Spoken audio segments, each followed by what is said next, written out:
Kailan po ba mangyayari mga sinabi nyo? Ano pong magiging palatandaan ng inyong muling pagparito at ng katapusan ng mundo? Mag-ingat kayo upang hindi kayo mailigaw ni Numan.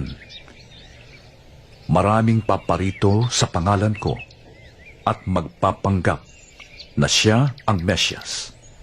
At marami silang maililigaw.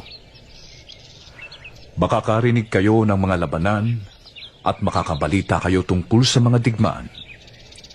Ngunit, huwag kayong mababahala. Dapat mangyari ang mga yon. Ngunit hindi pa yon ang wakas. Maglalaban-laban ang mga bansa at gayon din ang mga kaharian. Magkakaroon ng tagutom at lilindol sa maraming lugar. Marami ang magpapanggap na propeta at ililigaw ang marami.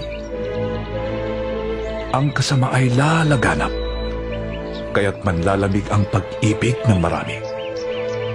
Ngunit, maliligtas ang mananatiling tapat hanggang wakas.